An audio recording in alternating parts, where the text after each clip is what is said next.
Oi, Salve, gente. salve. Sejam bem-vindos a mais um podcast Solta o Verbo. Estamos de novo aqui com o nosso amigo e se a gente pudesse escolher um pastor para esse podcast, seria você, Zé Bruno. Obrigado. Sempre um prazer estar com você, cara. Obrigado, Eric, Larissa, obrigado pelo convite.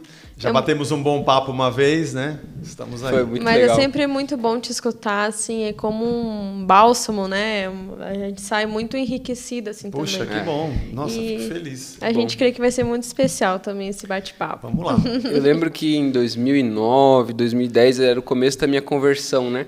E aí o pessoal lá da igreja tocava algumas músicas do Resgate. Antigamente eles tocavam. Hoje não toco mais porque tá meio envelhecido, assim, sabe? Inclusive no documentário eu achei fantástico a introdução que você fez lá. Eu falei, nossa, mano, que perfeito, cara. Não, mas o meu irmão é o mais azedo, assim, sucesso, né? Estamos ficando velho, chama de repetitivo. Pobre. Ah, muito massa. E aí, eu falei, vou pesquisar, né, essa banda e tal. E daí tinha umas Vetores, não sei se era da época do Vetores já. Vetores eu comecei... O Vetores veio um pouquinho depois. Talvez 2013 pra frente. Pode ser. E daí eu comecei a sugar ali. Cara, o primeiro que eu vi foi sobre o dízimo. Eu achei fantástico. Falei, nossa, mano, é isso, velho. Por que ninguém nunca me falou isso antes? E aí fui ver vi algumas entrevistas e falei, cara, que da hora. Daí eu comecei a acompanhar. Então, muito da minha formação teológica veio também desses vídeos que você postava e tal. Nossa, e eu acho... é um risco que você correu, hein? Eu assumi o risco. 2013, eu estou falando que os Vetores foi nessa época porque eu já gravava no palco do prédio que nós ocupamos hoje como igreja. Nós mudamos para lá em 2013, deve ter sido em 2014 que eu comecei a fazer os Vetores. Tem tempo a Casa da Rocha, então? Começou em 2010. Eu achei que era mais recente. 2010 começou. E eu estava começando nessa época a fazer... Eu tinha entrado para fazer teologia lá no Servo de Cristo. Eu tinha feito já 1 ano e meio, 1 ano e 4 meses na Metodista Livre, mas era à distância. Tá. Aí lá no Servo de Cristo era presencial. Servo de Cristo é batista ou não? É interdenominacional. E aí eu comecei a estudar... E essas coisas dos vetores, na verdade, o pessoal fala assim, por que você não volta aos vetores? Porque o vetores era um drops, não é um estudo, não tem umas sacadas assim. É uma sacada, é uma coisa rápida para você... Peraí, deixa eu parar e pensar. É para te tirar um pouco do lugar comum, né? Tá. Então é uma série de temas, são 20 e poucos vetores, em várias áreas, da música, na missão, na arte, na parte também de fé, de eclesiologia. Faz tempo que eu nem vi, preciso de ver o que eu fiz lá. Cobertura espiritual, aquelas brincadeiras, né? Então aquilo era mais assim. Agora, os vídeos que vieram depois, aí já com um pouco mais de consistência, aí são mais legais para a pessoa aprender, Sim. né? Mas muita gente fala dos vetores porque acaba sendo uma cutucada na fé, né? Eu gostava muito. Que legal, fico feliz de Eu contribuir. acho que isso hoje é um pouco do Rios, né? Dos cortes, né? Só uma sacada, né? Uma Não ideia. dá nem para fazer corte dos vetores, ele já é um corte. Já é um corte. Antes né? de existirem os cortes. Legal. E a gente não faz ideia, né? O quanto o conteúdo que a gente joga pra internet alcança as pessoas. Porque né, lá tem, vamos dizer, sei lá, 50 mil pessoas viram. Cara, dessas 50 mil, pouquíssimas vão falar, mano, eu assisti, foi bom pra mim. Então eu sou um deles, né? Que tá aqui pra poder dizer, cara, legal. foi muito legal, mano. Muito Pois legal. e tem algumas pessoas que nos acompanham, né? Que estão agora, assim, chegando na fé ou estão naquela fasezinha, assim, de calcular o preço para ver se é isso mesmo que quer, né?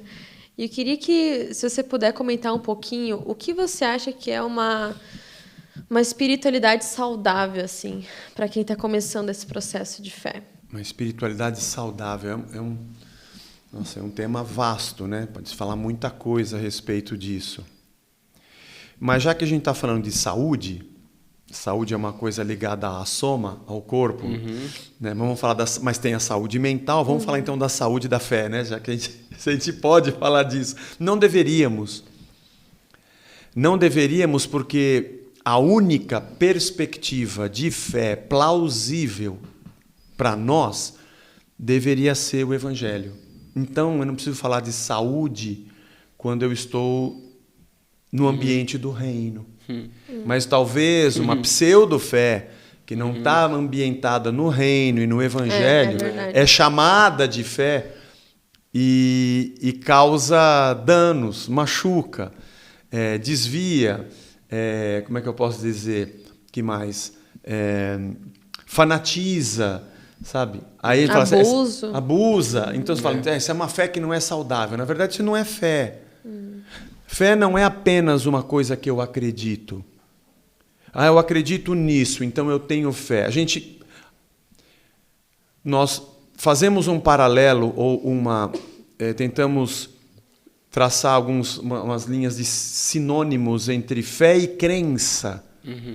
Mas a fé cristã, ela é um modo de se viver a partir do que nós cremos. Não é só o que nós cremos, é como nós vivemos a partir do que nós cremos. Quando alguém te pergunta assim, qual é a sua fé? Você vai dizer, eu acredito que Deus cura. Não, você não diz isso. Eu acredito que Deus livra. Não, eu acredito que Ele me salvou. Não é só isso. Quando alguém te pergunta qual é a sua fé, ele está perguntando qual é o conjunto de crenças que orienta o teu comportamento. Isso. Então, a partir disso, não deveria ter uma fé que não é saudável, né? Então, o nosso conjunto de crenças parte da criação. A gente entra no campo da cosmovisão cristã. Eu sou uma criatura de Deus, eu vim do barro, eu não sou nada. Ele me criou, soprou e é assim que a gente é. Só que nós escolhemos o não Deus como ambiente de vida, quando a gente comeu do fruto, porque lá em Adão todos nós escolhemos isso. E aí a gente se afastou dele. Então nós somos seres que vivem num ambiente chamado pecado, que é o ambiente do distanciamento de Deus. Por isso a gente comete alguns pecados que são erros pontuais, mas porque nós nascemos em pecado, somos imperfeitos e finitos, como toda a criação o é, por causa da queda. E a gente precisa de Cristo. A gente precisa dele. Então, quando você disse calcular o preço, também não deveria, pelo fato de que quando eu olhei para Cristo e percebi que tudo o que eu via era uma mentira, Ele é a verdade. Todas as minhas decisões eram descaminhos, porque Ele é o caminho, e descobri que a minha vida era uma grande morte, porque Ele é a vida. Então eu neguei a mim mesmo, isso não é fácil, tive que tomar a minha cruz e passar a segui-lo. Então, a partir do momento que eu neguei a mim mesmo e que o meu novo nascimento teve um requerimento para mim mesmo, que era da minha morte, então, para quem já negou tudo e morreu, não precisa fazer conta. Mas é interessante que cada um tem trilha diferente, né? Por exemplo, a minha conversão também foi muito assim de impacto, né?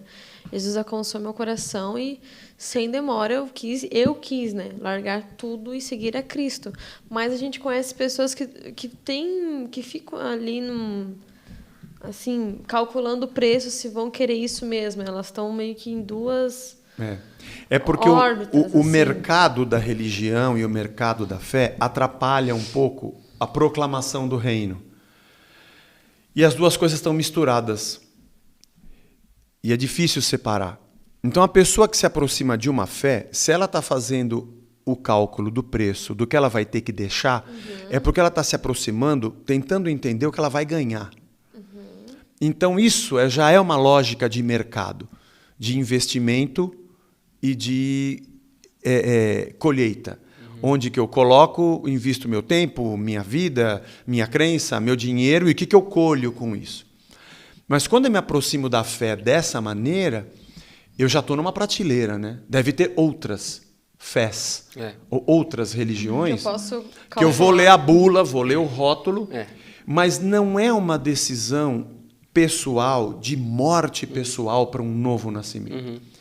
E muita gente olha para a fé cristã, ou para as religiões como um todo, pensando nesse ambiente que é o grande mercado da vida, que a vida é um grande mercado, do que eu posso ter a partir disso. E a fé cristã, ela diz para mim, o que você vai perder a partir disso, que é a sua vida. A fé cristã requer de mim a morte, morte a todo dia, todo dia. A gente vive de morte em morte e de ressurreição em ressurreição. Todo dia eu estou mortificando minha vontade, minha carne, meus desejos, e eu não faço conta, porque, na verdade, eu não quero mais ser quem eu era. Então, a verdadeira conversão, se a gente pode usar essa palavra, é olhar para Cristo e dizer, caramba, é isso. É de lá que eu vim, déjà vu. É de lá que eu vim. Cara, ele é o começo de tudo. Caramba, isso aqui não é vida. Agora eu descobri o que é viver.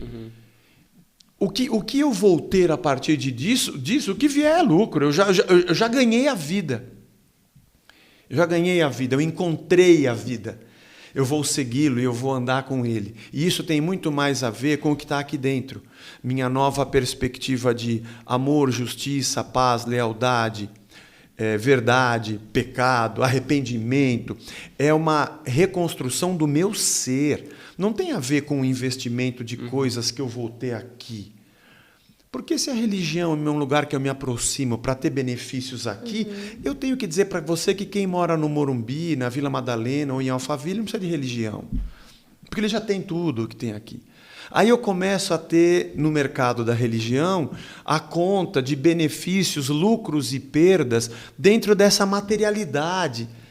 Mas quando eu entendo o Cristo, isso aqui é o que menos importa. Ainda que Ele seja bom, cuide de mim, me abençoe, me livre, está tudo certo. Ele é Senhor, Ele é Pai. Mas eu não me aproximo dEle para um negócio da fé. Então, acho que isso é bom para esclarecer, né? Porque é uma rendição. Talvez o que acontece na instituição é o seguinte, né? O cidadão chega e ele chega com um jeito de falar, um jeito de vestir, um jeito de se comportar, né? E são tudo coisas externas, né? O jeito que ele faz. E aí, a intenção primária é que ele se converta, então que ele pare de falar daquele jeito, que ele pare de usar aquelas roupas, que ele pare, né, de ter umas atitudes que ele tinha. E beleza, a maioria das pessoas até faz esse processo. Chegou na igreja, se converteu por fora o estereótipo, a casca. Só que, tipo assim, se antes ele tinha orgulho de ter um tênis da Nike e tal, e ser o bambambam das menininhas, agora ele tem orgulho de ter um cargo de liderança. Agora ele tem um orgulho de, sei lá, sabe? Então parece que muita gente está dentro do sistema religioso, convertido, mas não convertido o coração. Não foi aquela pessoa que o próprio Espírito chegou e, sabe, e desmontou aquela pessoa no meio, mostrou o quanto ela era pecadora, e ela falou, o que eu estou fazendo na minha vida, não quero mais. Aí você percebe que nessa hora pouco importa a etiqueta da sua calça. Tanto faz, né? Uma coisa também, o nosso pastor líder lá do acampamento Morial, Joel, falou um tempo atrás, que tocou muito meu coração, assim, foi que deve ser horrível você viver uma vida com Cristo, mas querendo viver uma outra coisa, né? Você, tipo assim, eu tenho essa vida com Cristo, mas eu queria estar vivendo uma outra vida, sabe? E aí, isso acontece muito, tem algumas pessoas, né, que às vezes vivem a vida inteira na igreja, depois, assim, que tem aquele, né, se desvia, ela, assim, ela vira completamente diferente, você não consegue entender, né? Mas porque ela, talvez aquilo sempre esteve dentro dela, sempre quis viver essa outra vida, né? Porque Deus não transformou o desejo dela, o íntimo do desejo dela, né? E como talvez seria uma espiritualidade saudável, genuína, o teu desejo ser transformado, você não querer mais viver essa vida. Não você viver, eu sou cristão, mas, como eu queria estar vivendo aquela outra coisa, como eu queria estar pegando um monte de mulher, como eu queria estar, sabe? É porque o benefício sempre está na alça de mira. Eu imagino assim, é difícil a gente teorizar essas coisas, mas vamos pensar em 3 tipos de pessoas. Tem uma pessoa que de verdade acontece um total quebrantamento. Ela percebeu que ela é uma pecadora, ela teve um encontro com Cristo. E ela falou, eu quero ser uma nova criatura. O ambiente da comunidade da fé vai contribuir com isso na vida dela e formá-la, discipulá-la. Ou pode ser que o ambiente seja um ambiente do tem que. Agora você tem que cortar o cabelo, você tem que mudar de roupa, você tem que... Mas como essa pessoa está completamente rendida a Cristo, ela vai obedecer. Ela vai obedecer, porque ela ama Jesus. A roupa, o cabelo, o jeito. E ela faz isso de forma genuína, né? Até um tempo atrás... Ela faz de forma genuína. Eu vi um testemunho que uma menina falou assim, quando eu conheci Cristo, eu estava tão apaixonada, tão... rendida a Jesus, que se eu lesse, que sei lá, que se depilar a pecado, eu não ia me depilar, porque Tudo bem. eu ia fazer tudo que fosse possível. Porque encontrou com Cristo. Obviamente que você tem também um ambiente de comunidade de fé, que quando essa pessoa genuinamente encontra Cristo e ela começa a conviver nessa comunidade, ela vai aprendendo sobre a transformação, a obra do Espírito. Mas essa pessoa, pode ser que uma hora ela diga assim, pô, essa comunidade aqui é muito legalista. Eu deixei de fazer não porque eles me obrigaram, mas porque de verdade eu sou uma nova criatura. Mas o irmãozinho que chegou ali, ele nem entendeu direito e deram um banho de Conde de Sarzedas nele, encheram ele de roupa de crente, mas ele nem entende o que está acontecendo. Tudo bem. Tem um segundo. Um segundo que é aquela pessoa que se aproxima da comunidade de fé porque ela pensa no benefício ou até porque ela busca uma religião para ser transformada. Se ela encontra um lugar legalista que apenas ensina para ela um comportamento e não uma transformação, uma hora ela vai se cansar. Porque o benefício não chega, não é isso, não é um mercado, e ela se sente como alguém que viveu a vida toda, isso não pode, aquilo não pode, isso não pode, e no fim das contas ela nem sabe por que ela está fazendo o que ela está fazendo, porque não houve o encontro genuíno com Jesus, e essa, eu acredito, é a pessoa que fala, quer saber de uma coisa? Estou fora, isso aqui não faz sentido, e de verdade não faz. O evangelho, a pregação do evangelho é uma loucura. Ela faz sentido para quem entende o que é a morte e o novo nascimento. Para quem não entende, vira uma religião como qualquer outra qualquer. E chega uma hora que ela fala, cansei de ficar repetindo ritos sem sentido. Mas há um terceiro movimento, que é aquele que tem talvez a religião como um status, também não entendeu nada como esse segundo não entendeu, mas ele encontra uma comunidade de fé que também não está preocupada em falar para ele sobre transformação. E diz para ele, pode vir do jeito que você tiver, que aqui para a gente você vai ser aceito do jeito que você é. E essa pessoa se acomoda e ok. E ela vive ali. Zé, aonde Jesus está? Não é Jesus que está. Somos nós que estamos nele. Porque nele vivemos, nele nos movemos e nele existimos.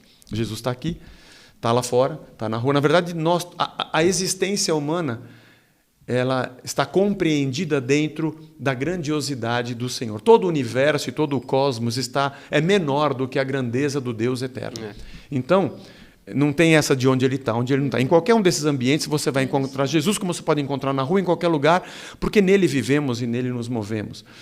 Não existe um dealer oficial, representante, que Deus só está aqui com a gente e não está com o outro. Não estou dizendo nada sobre isso.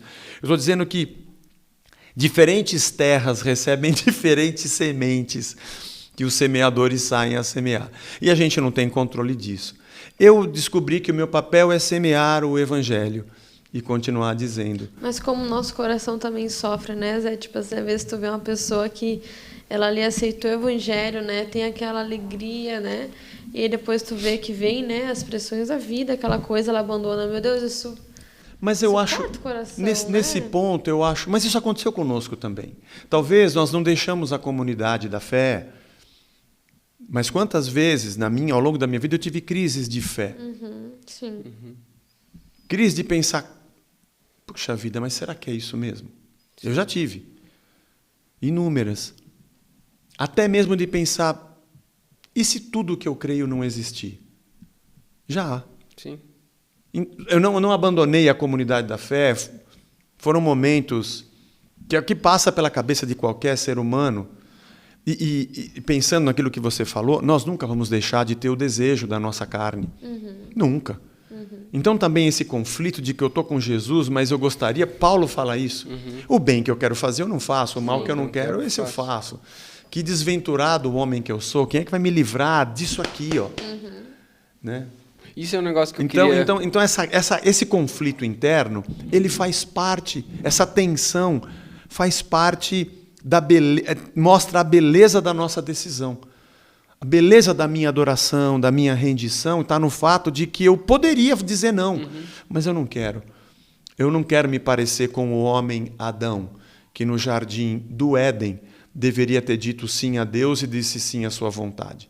Eu quero ser igual ao segundo Adão, que é Cristo, que no jardim do Getsêmani poderia ter dito não a Deus e disse sim, mesmo que aquilo desse para ele um sofrimento.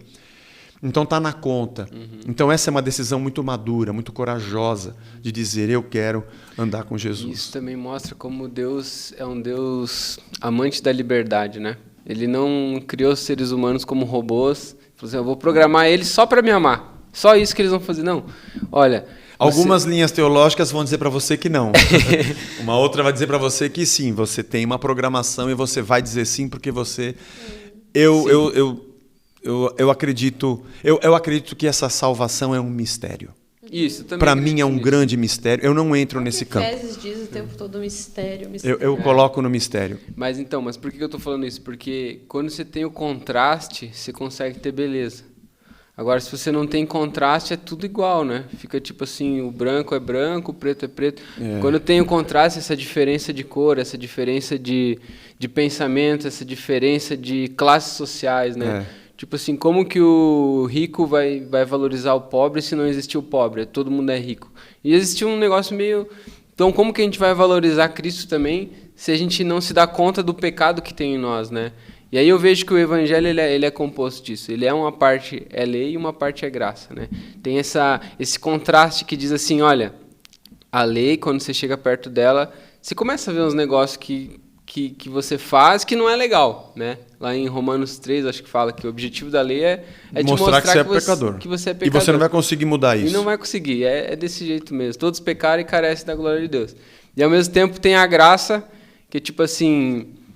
faz esse contraste, fala assim, olha, mas tem um amor tão grande aqui que quando você se aproxima dele, cara, ele tem um poder para transformar que é um contraste com aquele teu mundo de trevas.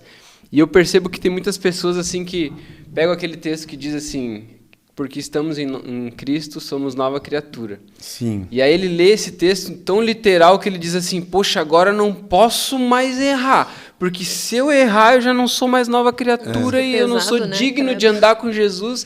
E eu vejo muito isso acontecer com a galera que você transformou o novo nascimento gratuito da graça numa nova lei que você tem que cumprir. É perigoso.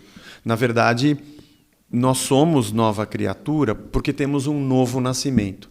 Mas nós estamos nessa fase de transição, né? Do reino que já está aqui, já habita em nós, mas ainda não na sua plenitude. Ainda temos esse corpo, os desejos da nossa carne, como Paulo diz, da nossa vontade natural, que é a grande guerra que a gente tem, Gálatas 5,17. O espírito contra a carne contra o espírito, para a gente não fazer o que é a nossa vontade. Se deixar o homem bicho solto, né? A coisa vai ficar feia. O único freio que a gente tem é de verdade o Espírito de Deus dentro de nós. Nós não somos santarrões que agora eu tenho Jesus, eu não tenho mais vontade de fazer nada que ofenda a Deus. Não, a gente tem, mas a gente luta contra a nossa vontade. É por isso que a gente tem a tentação, a nossa própria carne querendo ser o que ela é depois da separação de Deus da queda. Eu acho que um dos exemplos mais preciosos assim, que eu vi acerca do ser nova criatura foi uma vez num livro, e o autor falava assim, digamos que você é um Fusca, né? Aí Deus te converteu. Você não vai virar a Ferrari, você vai continuar sendo Fusca. Só que você vai ter uma nova pintura, né? Você vai ter um novo caminho para trilhar, você vai ter um novo combustível. Agora quem dirige não é mais você, vai ser o Espírito Santo. Então vai continuar sendo Fusca, mas vai ser uma outra perspectiva, né? Um outro caminho mesmo. Eu achei tão legal esse exemplo, sabe? Me fez entender mais isso do ser uma nova criatura, né? Nós temos um novo nascimento. Ele não nos arrancou da condição carnal de vida que a gente tem, mas eu gosto dessa frase, eu acho que eu li do George Led, eu acho que foi, de que o futuro invadiu o presente. A condição de sermos regenerados na plenitude, com a corruptibilidade, ser revestida de incorruptibilidade e a perfeição do tempo eterno, invade o presente. Então, aqui dentro, eu já começo a conceber uma nova existência, ainda que eu esteja aqui. Isso aqui. Então, o reino já, mas o reino já tem. Então eu já. Por isso que a comunidade da fé ela é o lugar onde você percebe pessoas que já pensam na perspectiva de amor, paz, justiça, retidão, santidade, que eles vão viver lá, mas já faz sentido aqui. Eu brinco assim, você está mudando de país, você vai morar na Inglaterra, você vai morar em Paris, sei lá, porque você vai trabalhar lá, vai mudar com tudo, com a sua família, com tudo para lá, e a sua vida agora vai ser lá. Você não volta mais para cá. E você está despedindo dos seus amigos brasileiros. Então você vendeu sua casa, você vendeu tudo que tem aqui. Você vendeu... Só está indo com a roupa do corpo e você vai ter uma nova vida lá. Aí tem aqueles encontros para despedida, aquela pizza, né? O pessoal está conversando sobre as próximas eleições que vai ter aqui, sobre o Campeonato Paulista, o Campeonato Brasileiro. Vamos falar um pouco da nova lei do combustível que tem aqui. Você até conversa com eles, mas você está numa mesa onde a sua perspectiva de vida já não é mais daqui. Você pode até falar para eles, não, é verdade, esse combustível vai ficar caro. Meu. Nossa, é mesmo, quem são os candidatos aqui? Rapaz, mas eu estou aqui ainda, mas a minha cabeça está lá. Aliás, eu já estou aprendendo a falar a língua de lá. Eu já estudei e li livros sobre os costumes de lá. Eu já vi fotos na internet sobre o bairro que eu vou morar lá, sobre a comida de lá. Minha cabeça já está lá. Que legal. Esses dias que eu estou vivendo aqui, e parece que eu sou um cara insensível aos problemas daqui. Eu não sou. Eu converso com os amigos e eu digo, cara, puxa, mas tenta ver aí, vamos tentar ver um automóvel mais que tenha menos gasto de combustível. Vamos ver se você não quer morar lá na Inglaterra também. Assim, e enquanto eu estou aqui, eu tenho os problemas daqui, mas me parece que eles só me afetam até a página 2. Quando eu viro a página 3, eu falo, não tanto. Não tanto. Porque eu já estou com a minha cabeça lá.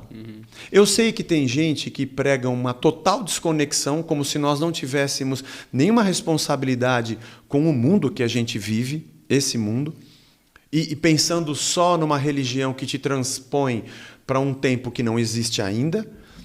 Tem gente que faz o contrário, que acha que eu tenho que estar completamente mergulhado nas questões políticas, sociais, econômicas do agora, porque a minha fé tem que ter uma resposta para o agora.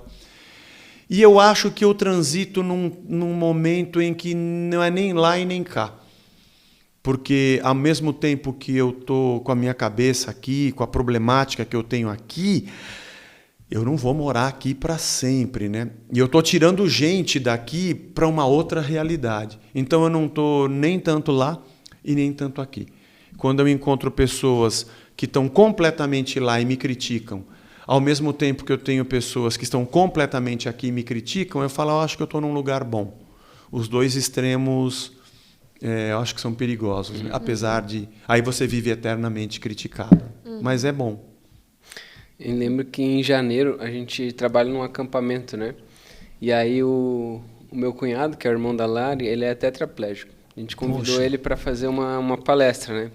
E o tema da temporada era Star Wars. E aí ele é nerd nível hard, assim, cara. Quando a gente falou que a gente ia convidar ele para dar uma palavra, ele ficou assim, meses. Eu tô preparando a palavra, e olha a minha palavra, e olha como é que tá e tal. A gente foi conversando, ele foi construindo... E ele falou um negócio muito legal assim na palavra dele. Ele falou que ele experimentou a diferença do Jedi e do Sith.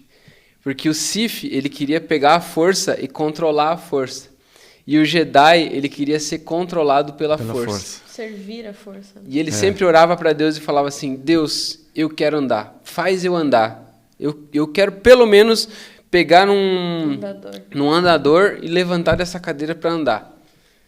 E aí ele mesmo falou na palavra dele, falou assim, eu estava vendo que naquele momento eu estava sendo um Sith, porque eu não estava querendo que a força me controlasse e fizesse comigo o que ela queria fazer, mas eu queria pegar a força e controlar de acordo com a minha vontade, sabe?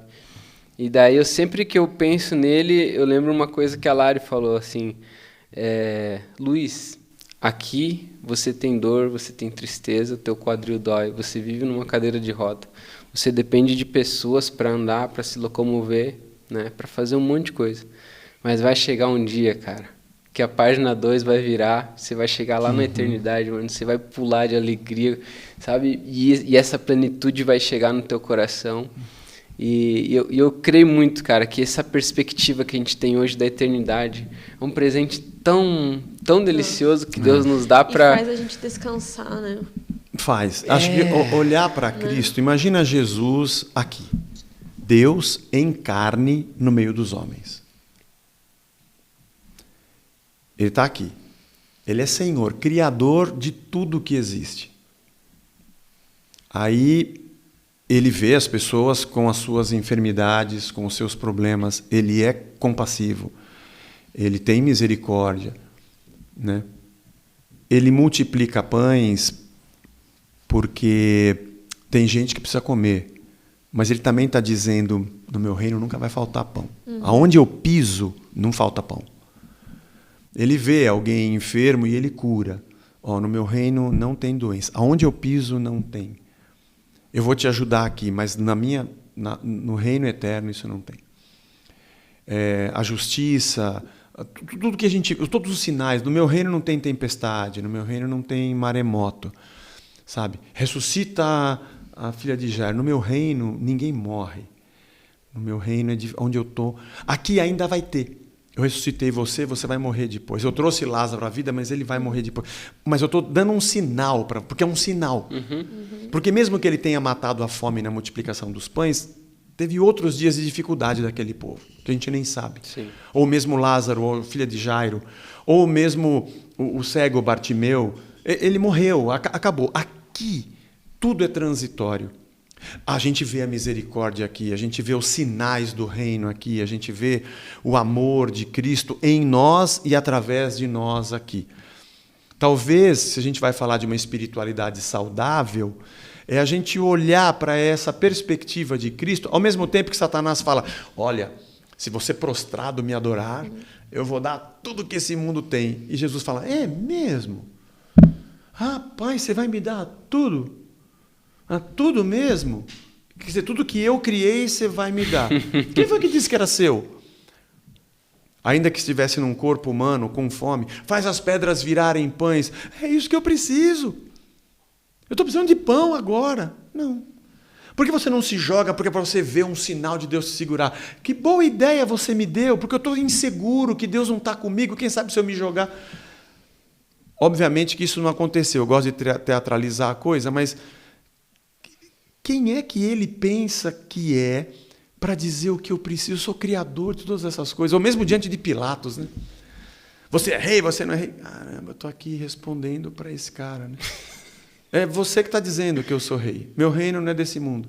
Eu vim para anunciar a verdade. O que é a verdade? Você nunca vai entender o que é a verdade. Você tem que entender o que é a verdade. Ou pendurá-lo numa cruz, apesar da dor e sofrimento que ele teve naquela cruz, mas a morte não pode detê-lo.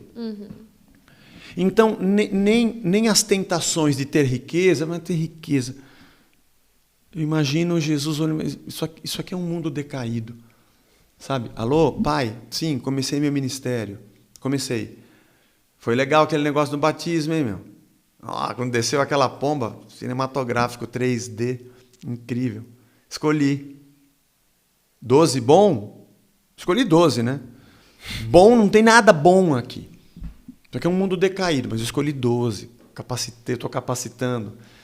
Eles estão vocacionados. Não vou entrar no mistério da vocação, mas não tem nada perfeito. Nada que o atrai. Nada que seduzisse profundamente o Espírito de Cristo, a não ser o desejo da carne, que ele foi tentado como nós em tudo. Mas essa consciência de olhar para tudo aqui e falar, tudo que está aqui não é tudo.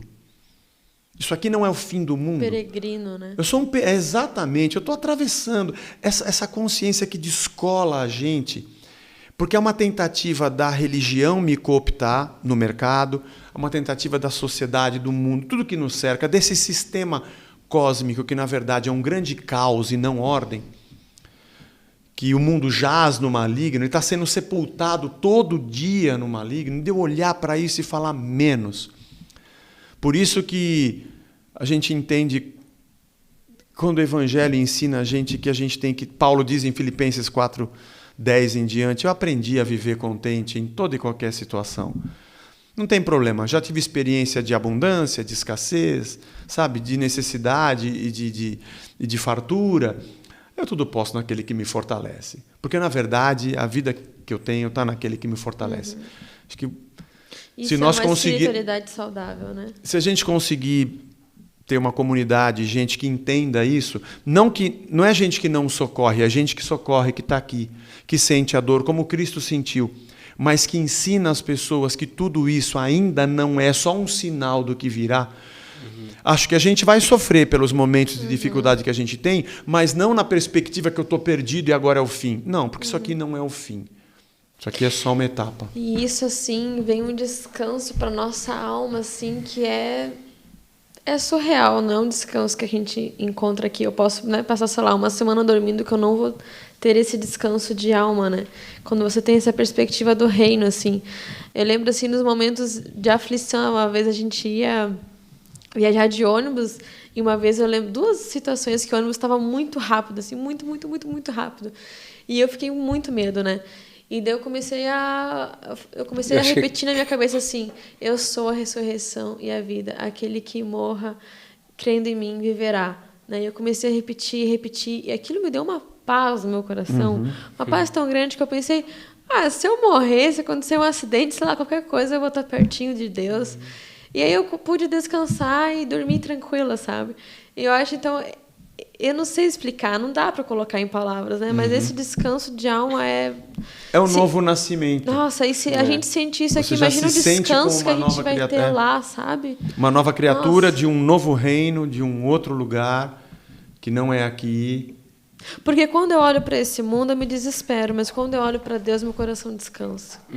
E isso eu acho que é a paz que excede todo entendimento. Né? Por isso que eu acho legal essa introdução do documentário de você, sabe? Porque você começa contando um negócio que, aos olhos humanos, é fracasso, né? Fracasso, sim. A gente tá pobre. O resgate é um grande fracasso. A gente tá O resgate pobre. é um grande fracasso. Cada vez mais as pessoas conhecem menos a gente, estão chamando a gente de tiozão. Quem começa um documentário assim?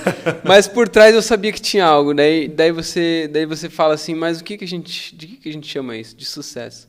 Não porque o resgate tocou em tantos lugares, não porque alcançou tantas pessoas, mas porque já descobriu o verdadeiro tesouro. É por isso que o documentário se chama É Só Isso Aqui. Não tem nada mais. Não tem mais nada. É só isso aqui. A vida é só isso aqui. Não tem... Qual o grande segredo? Não tem segredo nenhum. Qual a grande conquista? Não tem grande conquista nenhuma. Onde vocês querem chegar? Não queremos chegar em lugar nenhum. É só isso aqui. Aqui a gente está vivendo como peregrinos. Eu fiz uma série, alguns anos atrás, lá na igreja, chamada A Vida Como Ela É. Na verdade, a minha ideia era de falar da verdadeira vida e não da vida que as pessoas imaginam. E acho que a primeira mensagem é o que era a vida, e acho que foi a segunda, existe alegria, existe jeito para essa vida, tem alegria nessa vida? E a minha resposta foi: qual vida você está falando? Você está falando disso aqui? Se a sua perspectiva de vida é isso aqui, cara, você é o mais infeliz de todos os homens. Está lá em Coríntios. Não é isso. Então, quando eu olho para essa vida tem solução? Não. Não, isso aqui não é... É que isso aqui não é vida. Agora, eu só encontro razão nessa vida quando eu vejo a perspectiva do reino que já habita em mim, presente nessa vida. Então, a minha esperança não é se eu vou ter... uma condição melhor na minha cidade, mas é o reino de Deus que habita em mim, o que Ele pode fazer de bom para a minha cidade, para o meu vizinho, para a pessoa que anda comigo. Claro que a gente vai ter a nossa cidadania cumprida nessa terra, mas eu tenho a absoluta certeza que a solvência da raça humana não passa por um projeto social, econômico, político, ideológico. Apesar de eu ter minhas escolhas na urna, mas eu tenho plena convicção que a solvência da raça humana não passa por essas categorias de solução no pensamento humano. Porque aí você coloca a tua esperança onde realmente deve estar, né? Minha esperança está em Cristo, nessa nova vida, né? Não num partido político, não numa ideologia. Não, isso não significa isso não significa que o reino que está em mim não me faça andar na direção de toda a contribuição possível para mitigar a dor de quem vive nesse mundo. Ok, mas não porque eu estou engajado e fui engolido pela única perspectiva de vida que é essa. Não. O que eu faço é muito parecido com o que as pessoas fazem aqui. O pressuposto é que é diferente. Então pode ser que eu esteja nessa sociedade, sei lá, a enchente que aconteceu no bairro. Eu estou lá junto com o poder público, eu estou lá junto com outras organizações, porque eu também entendo o sofrimento humano e eu não consigo ficar de braços cruzados em meio ao sofrimento humano. O que eu faço naquele momento pontual é praticamente idêntico ao que os outros estão fazendo. Agora, o porquê eu faço? O pressuposto do porquê eu faço o que eu faço é diferente. Talvez, Legal. quando eu penso que essa minha atitude é missão, parcialmente sim. Mas eu acho que quando eu faço com outros atores e eles entendem o porquê eu faço, isso também é uma missão. Estar ali também é uma missão. Vamos dizer, quando eu socorro o que sofre, eu cumpro a minha missão com quem sofre, mas com quem eu estou socorrendo também é uma missão para demonstrar os pressupostos do porquê eu faço o que eu faço. Estou aqui teorizando teologia da missão, mas em nenhum momento eu vou abraçar completamente nenhum desses movimentos achando que eles trouxeram a solvência da raça humana. Não trouxeram.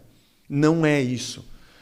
Então, nós passamos aí o último ano passado, o ano retrasado, nessa grande guerra que o movimento evangélico brasileiro entrou na área política, porque, na verdade, eles se renderam a uma ideia de que o lado A ou o lado B, o canhoto ou o destro, trazem a solução para o mundo. E eu falo, não é isso.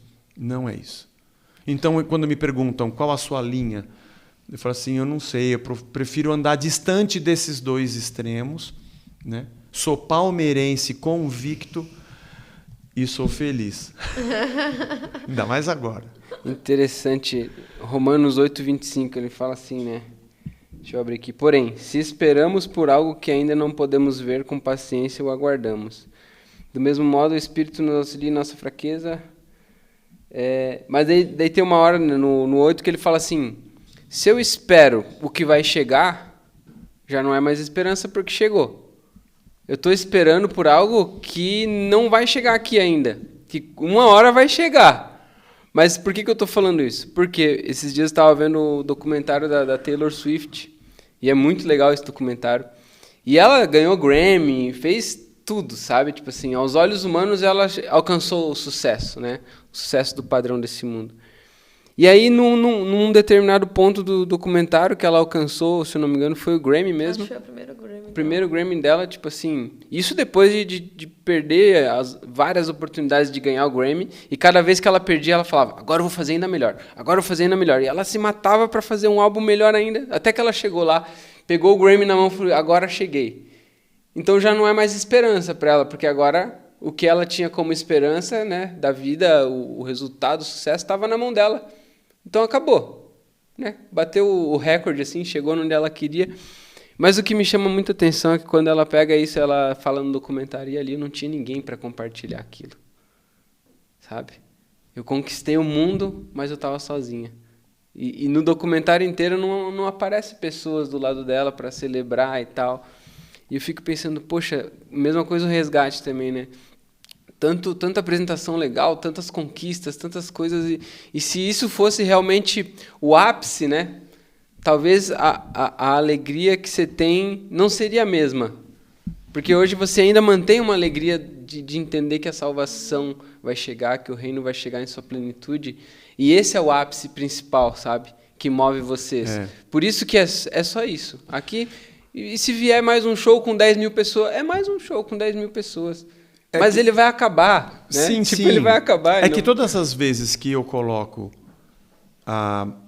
as conquistas e realizações dessa vida como o único porto onde eu vou atracar e cheguei onde eu queria chegar, e daí? E aí? Raul Seixas já dizia isso nos anos 73. Agora que eu consegui, e daí? Eu tinha tantas coisas grandes, eu vou ficar aqui parado, eu tenho que viver. Eu tenho que viver. E eu penso muito em 1 Pedro, capítulo 1, quando ele diz que nós fomos regenerados para uma viva esperança na ressurreição de Cristo. Uma esperança ativa, né? na ressurreição. Mas você não pode falar que a sua esperança está na ressurreição, porque a ressurreição é uma coisa que já foi, né? Quando a gente fala de esperança, a gente pensa na espera, porque é alguma coisa que vai vir. Qual é a minha esperança para o dia de amanhã? Não é o que vai acontecer amanhã, é o que aconteceu na cruz.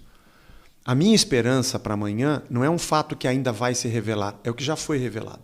A minha esperança para amanhã não é que amanhã vai dar certo, eu vou ganhar dinheiro, eu vou ter uma coisa melhor e o medo de ter algo pior. A minha esperança de amanhã eu não espero uma coisa futura, eu espero uma coisa passada. É que isso aquilo ainda que é ele vivo, já né? É porque o que ele fez para mim, então a minha esperança de amanhã é que amanhã ele está comigo, aquela ressurreição, aquele Senhor. Mas nesse mundo aqui, onde não há perspectiva de Deus, esperança é sempre alguma coisa que eu vou ter amanhã que eu ainda não tenho, mas eu já tenho. Ele está aqui. Na verdade, pouco importa o que vai vir amanhã. O que verdadeiramente importa é se aquele da ressurreição vai continuar comigo amanhã, porque aí eu tenho esperança. A esperança não no que eu vou ter, porque isso, por mais que eu tenha, vai acabar. Isso. Mas aquilo que eu já tenho e continua comigo. Obviamente eu olho para o reino futuro, mas o reino já... Arrependei-vos porque é chegado o reino. Uhum. Na verdade, ele já está, né? Então a minha esperança está sempre ligada a um fato que já aconteceu na eternidade. Isso dá para a gente uma certa maturidade. Eu sei que tem gente que vai dizer, mas pensando assim você perde a sua ambição. Perco. Em certo aspecto, sim. Uhum. Mas eu não estou morto, não significa que eu não vou desejar nada para mim. Eu estou vivendo, eu ainda estou aqui. Então eu tenho que educar meus filhos, espero que eles estudem, tenham uma boa universidade, construam a vida deles. Jesus não tirou a gente daqui, então não tem nada de errado eu viver a perspectiva humana o melhor que eu puder. A única coisa é que ela não me engoliu. E a lógica dessa existência não orienta o meu comportamento. Ok, se eu puder trocar o meu carrinho por um melhor, é legal. Mas eu não vou fazer disso a minha vida. Objetivo Que bom. Vida, né? Poxa, eu vou poder sair dessa casa, ir para uma casa melhor. Tudo bem. Se eu vou trabalhar, vou fazer. Mas, como eu sempre digo, só até a página 2. Isso aqui não vai me engolir. Porque também, se eu não conseguir, não deu. Ok. Claro que eu vou lutar pelo melhor que eu puder para todo ser humano. Vai ficar feliz também. Óbvio que eu vou ficar. Vou agradecer a Deus e tenho absoluta certeza que Ele vai estar comigo, né? Dizendo, puxa, olha que legal, consegui esse lugar, nesse bairro que eu nem esperava. Deus é Pai, não tem nada errado. Meu pai sempre fez o melhor que ele pôde por mim. Eu tenho lembranças assim... pontuais, sabe? O meu Autorama, sabe? A minha bicicleta Caloi 10, coisas que meu pai fazia. Eu falava, poxa, que legal, meu primeiro relógio. Mas eu vou dizer para você que meu pai já é falecido. Aliás, eu vim para cá hoje e lembrei dele por uma cena que eu vi na rua, seu Toninho. Mas eu não me lembro dele por causa dessas coisas, sabe? Eu não sinto falta do Autorama, nem do ferro, da Ferrorama, nem da bicicleta. Foram coisas maravilhosas que ele fez por mim. Eu sinto falta dele. De conversar, de estar com Ele. Então, acho que a nossa perspectiva de vida com Deus é assim. Eu posso contar muitas coisas pontuais que Ele fez por mim, mas a minha vida não foi encolhida por essas coisas. Isso tudo passou. Agora, o fato dele ser o meu Senhor, de me transformar numa nova criatura, isso para mim faz muito sentido. Ele tem mais valor do que as coisas que ele faz. Eu lembrei quando você me contou, quando você comprou o primeiro carro, né? Aí tu foi mostrar, como é que foi? Tu foi mostrar para um... É que os meus amigos, assim, eles tudo com 18 anos, o pai já dava um carro e tal, e eu não tinha esse pai, né? Meu pai não morava com a minha mãe não tinha condição financeira de me dar um carro. E eu fui lá trabalhar, né? Pô, já que tá todo mundo tendo carro, eu vou trabalhar para comprar o meu carro, né? Aí com 18, 19 ali eu comprei meu carro, né? Tá, agora sim, agora eu tô no mesmo nível dos caras, né? Tipo, tô bem aqui e tal. E tava felizão, né? Aquela felicidade, o carrinho novo, e vou dar rolê e tal, daqui a pouco vem a primeira troca de óleo. Falei, então tá. Não, bem, era quando tu foi mostrar para um amigo teu, tá todo feliz, e ele falou se ia consagrar. Mas deixa eu só contar essa história, daí já entramos nessa. Porque tem a ver com isso que a gente tá falando. E daí veio a primeira troca de óleo, eu falei, não, beleza, R$100 e poucos, né? Então vamos lá, trocar o óleo, segue e tal. Daqui a pouco fura um pneu. Falei, ai, mais isso aí, troca o pneu. Daqui a pouco chega IPVA. Eu falei, nossa, mano, aquilo que eu achei que ia ser um sonho tá virando uma tragédia, assim, ó. E aí eu queria um carro zero. Pô, agora eu quero com mais de 20 anos que eu não pago IPVA. Pois é. Aí se eu quiser um carro zero, eu vou ficar mais, sei lá, 10 anos pagando um carro que ele vai estragar, sabe? Sabe, a minha mãe também faleceu ano passado, mas ela teve uma cena que eu não me esqueço nunca. Eu deixei ela em casa, às vezes ela ia comigo na igreja de domingo, almoçava em casa, deixei ela em casa, estava próximo do Dia das Mães. E eu falei, ô mãe, o que a senhora quer? Uma coisa que a senhora queira pro Dia das Mães, eu vou comprar um presente para a senhora. Ela falou, eu queria um tênis. Eu falei, legal, é verdade, o tênis da senhora tá velhinho. O que a senhora gosta? A senhora gosta de Nike, Puma, um Adidas? Ela falou, eu queria um que não doesse meu pé. Toim. Tô muito pouco interessado no que as pessoas vão pensar com a marca do tênis que eu uso. Só queria um que não doesse meu pé. Nossa, E aí, eu acho que existe meio que um fenômeno assim natural na vida do ser humano, que a lógica, né? Você vai lá, faz o ensino médio, se forma, começa a fazer uma faculdade, daqui a 4, 5 anos faz um estágio, começa a trabalhar, e aí compra o teu apartamento. E o objetivo da maioria dos brasileiros é esse, né? O dia que eu tiver a minha casa própria, o meu carro na garagem, aí fechou, cheguei no objetivo. E eu fui nessa lógica, né? Tipo, fui lá, comprei meu carro, daqui a pouco comprei o apartamento. E aí cheguei lá no apartamento, muito legal e tal, apartamento com sacadinho e gostando. Deu um mês, tava lá o apartamento, né? Eu, cara, trabalhei 10 anos para dar entrada nisso aqui, cara. É só isso. E aí parece que me caiu uma ficha, assim, sabe? A própria vida vai nos ensinando algumas coisas, né? A gente precisa viver algumas coisas para sentir na pele. Tem uma alegria, mas ela está no lugar dela. Eu não posso jogar tudo, toda a minha vida. Acho que é por isso. Nela. Voltando a falar de fé saudável, se é que a gente pode. Claro. Eu falo um pouco disso no meu livro, dos diálogos de Jesus com os religiosos. Me parece que o sistema religioso, se isso é feito conscientemente ou não, ele mantém a sua espiritualidade sempre no ambiente onde ele diz a você que o que você não tem é o que te deixa triste, mas a religião pode te dar. Porque a religião funciona num tripé de medo, culpa e benefício. Você vai continuar sacrificando porque você tem medo que Deus te abandone.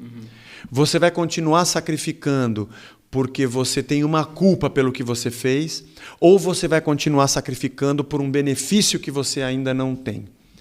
Porque a religião necessita do sacrifício para que ela possa continuar se perpetuando. Mas Jesus vem dizer para a gente, não precisa ter medo, porque eu estou com você, eu já carreguei a sua culpa, e não se preocupe com o que você vai ter, porque eu estou com você todos os dias até a consumação dos séculos. E alguém vai perguntar, mas se não é por essas coisas, por que então que eu quero Deus? Porque eu entendi o amor dele. É por ele mesmo. É por uma relação verdadeira mesmo. Ainda que ele possa me perdoar, me abençoar, cuidar de mim. Porque o evangelho não se iguala a uma religião. Não é um mercado de fé, não é um negócio de benefícios. Ele o evangelho oferece para a gente uma vida que é comunitária a partir da perspectiva de nascidos de novo que não se enxergam mais nesse mundo, que não se enquadram mais aqui. Quando alguém me pergunta, Zé, eu estou muito abatido, acho que eu estou depressivo, eu não vejo graça em mais nada nessa vida. Eu falo, opa, você está se convertendo, hein? Está acontecendo alguma coisa boa aí com você. Você está acordando.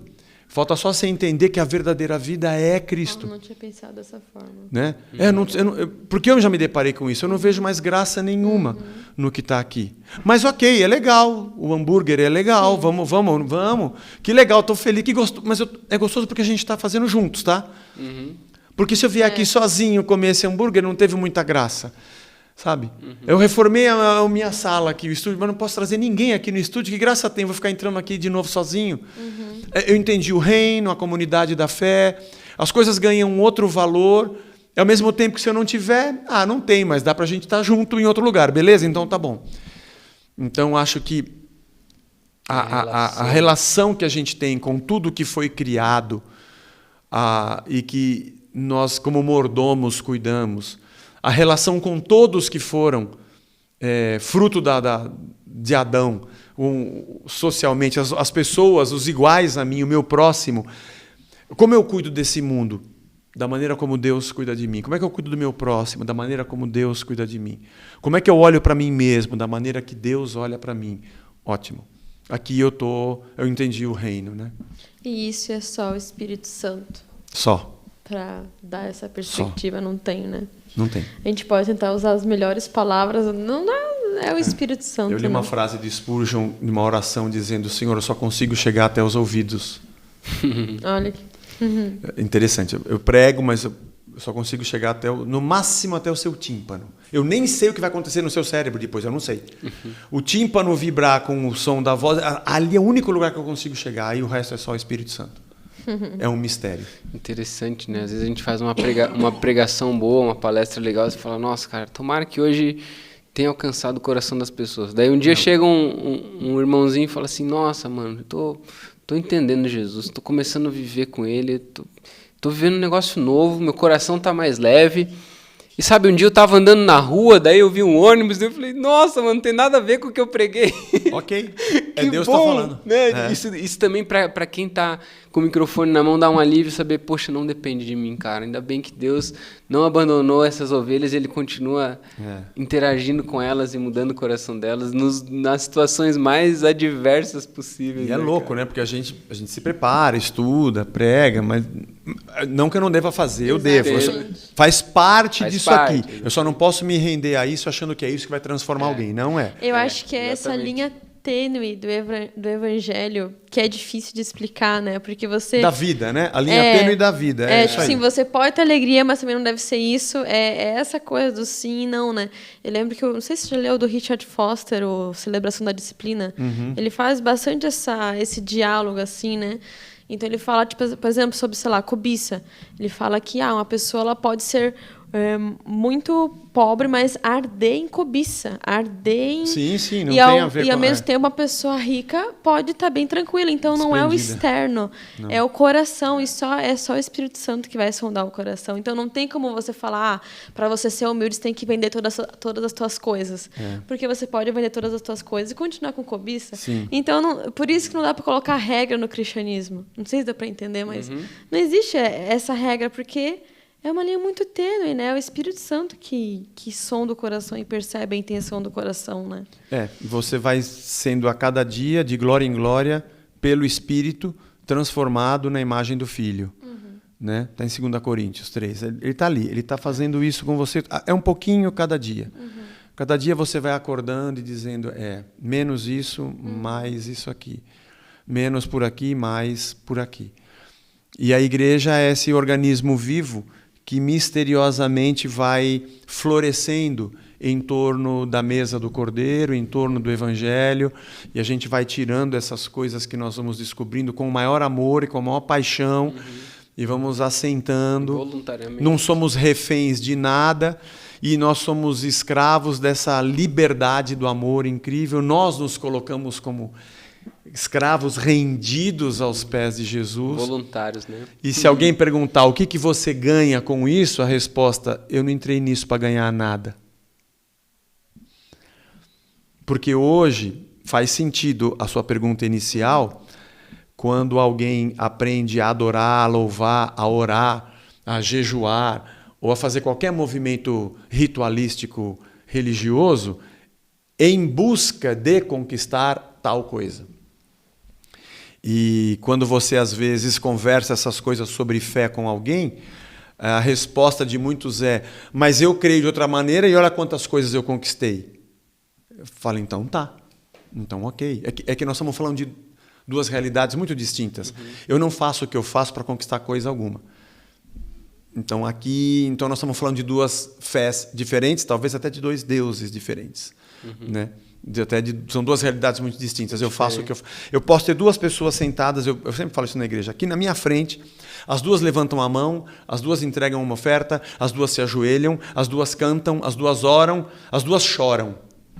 Elas são na mesma igreja e na mesma pregação. Igualzinho. Keller fala isso, Um deles está dizendo assim, se eu levantar a mão, Deus vai me dar vitória. Se eu cantar agora, eu vou vencer. Se eu me ajoelhar, Ele vai olhar para mim. Se eu der essa oferta, é uma semente que eu vou prosperar amanhã. E o outro pensa, eu estou aqui de joelhos porque eu estou rendido diante dele. Eu levanto as minhas mãos porque Ele é Senhor da minha vida. Tudo que Ele me deu é tão maravilhoso, eu quero repartir com quem não deu, por isso que eu oferto. Então por isso que você diz, a fé cristã não é um comportamento que eu prego, um estereótipo, para que você pratique um rito e seja contemplado por Deus. Mas é a mensagem da nossa morte e da beleza, da graça e da misericórdia que me faz ser rendido.